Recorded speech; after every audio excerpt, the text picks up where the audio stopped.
Trevor, what are some tools from the technological side to drive reporting? Yeah, so right, this is kind of Intelex's bread and butter. We think about driving culture. We think about making sure people are able to bring up risks and kind of speak about, convey anything that's happening on the front line. A big part of that is going to be the ability to report it. So thinking about tools to drive reporting, mobile devices are going to be the best in many circumstances, although not all, because not everyone is permitted to have them. But when you think about a tool to drive reporting from the front lines, it needs to be really non-obtrusive, right? So an employee is out there to do their job. And while reporting risks are part of what they're asked to do during their day-to-day, it's not their core job. In reality, it's their secondary or tertiary function. So first thing is first, it cannot interfere with them just doing their day job. Number two, it needs to be really easy to use in the sense that they may not use it all that much. So when they do use it, call it once a month. It can't be, oh my gosh, I forgot how to create this report or submit this observation.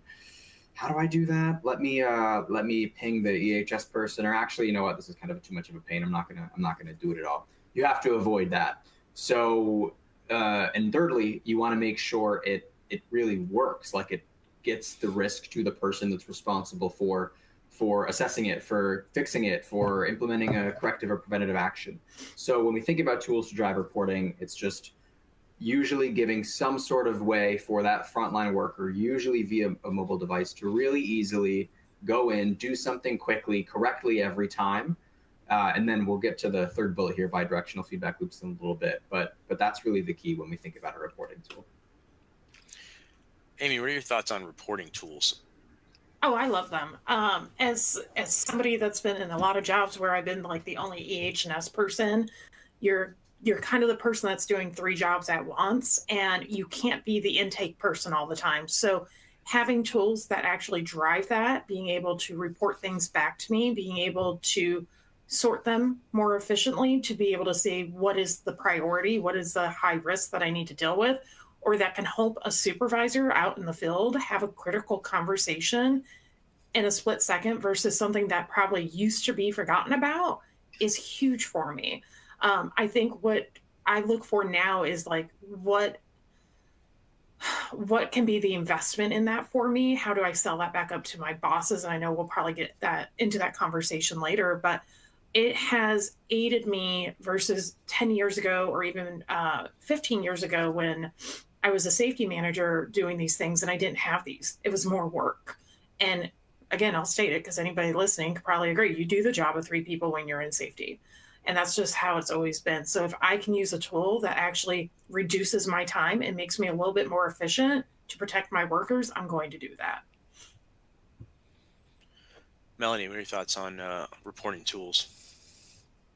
Yeah, I think the days of pen and paper are kind of gone and going away if they're not already, because there are powerful tools to leverage out there that really do make that easier for somebody to make an observation, really does give somebody the opportunity to communicate what's happening on the front lines in a more direct way. But what we need to do is make sure we're using that data in a way that's helpful and feed that. And I think it's hard to not jump to that third bullet there of feedback loop, because it really is all wrapped up into that. If you have a great tool and you want to encourage people to use it, certainly they need to be able to get something out of it themselves, right? And that whether that's an observation that they made that got corrected, that's a positive feedback loop.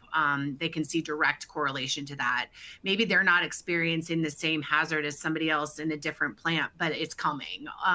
So some of those kind of preventative, predictive type technologies, I think are super powerful. And we collect so much data sometimes and don't do a good job with doing something with that data. So that's the other thing, is if you want somebody to use a tool to report something, it doesn't just go into a black hole where they don't feel like they've been encouraged to report more if there's nothing coming from it, or that it just goes into a black hole. So again, I think that is important, to get somebody to have an easy tool to drive that reporting, and then give them the opportunity to hear back from what their, what their reports are providing.